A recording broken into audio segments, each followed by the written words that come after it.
Okay, you mentioned at the start of this interview, we have three big uncertainties over Hong Kong, right? You have a recession, obviously. There's a pandemic. There are the riots and the street protests from last year. That was one of them. If you assume that the virus story goes away, Ronnie, do you think, given the political environment here in Hong Kong, because of the national security law, do you think that also addresses that other uncertainty, stability on the streets of Hong Kong? Oh, absolutely. Without the national security law today, Hong Kong is in serious trouble. I've never seen Hong Kong. I grew up here, and I've never seen the streets as messy as it was last year. How can you dump gasoline on a stranger and set him on fire? It's crazy. And Hong Kong, we have never seen anything like that. And the national security law is to restore the one country, two system framework. And I just don't see any other way. Any other way has a lot more problem than the national security law. Those people who were demonstrating against the Hong Kong government and the Beijing government, they asked for it. We are supposed to legislate ourselves, called Article 23 for the national security by Hong Kong, and we can do it for the last 23 years. So how can any country to have a territory within that country that does not be covered under some kind of security law? I mean, consider the U.S., consider the U.K., consider anywhere else. The national security law is always there. Hong Kong has almost none.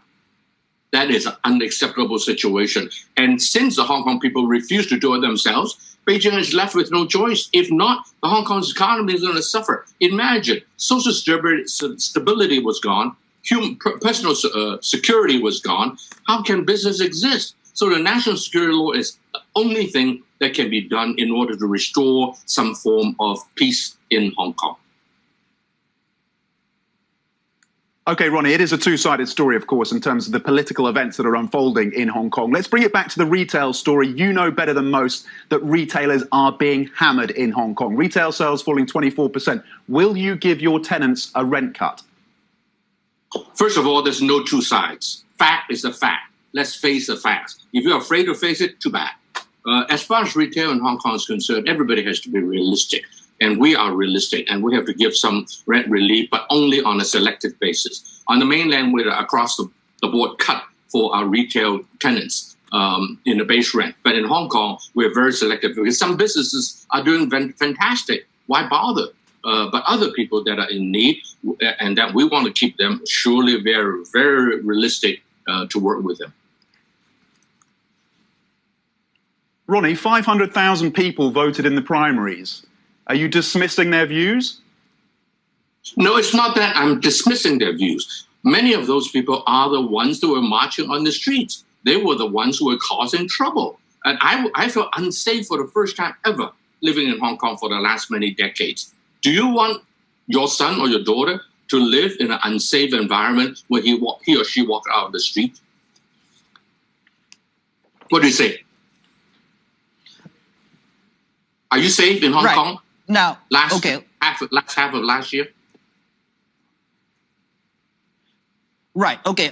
I think no one is doubting that safety and the scenes that we saw in Hong Kong last year were in a lot of ways disruptive. I also think it's accurate to say that that group that was causing trouble, we're not talking of the 2 million people, Ronnie, 2 million people that marched peacefully.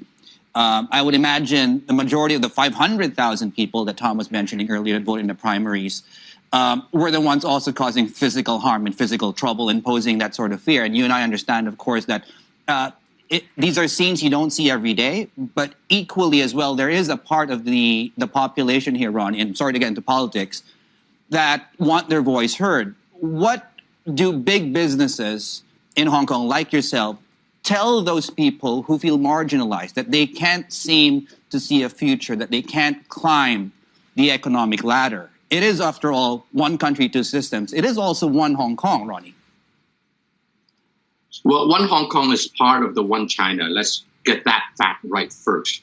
I think that the situation you described about such as lack of opportunities, you're seeing exactly the same thing on Portland streets in the United States. There are always situations of that sort, right? But America, there is the national security law. And look at what President Trump has done. He has sent in the federal agents, right? In Hong Kong, there's no such thing. And when you have a society that has no security law, no national security law, that is an unacceptable situation. If Hong Kong people had legislated in 2003, there would not be today. They asked for it. I'm sorry to say that. If we had legislated before, anytime in the 23 years, there won't be the national security law by Beijing today.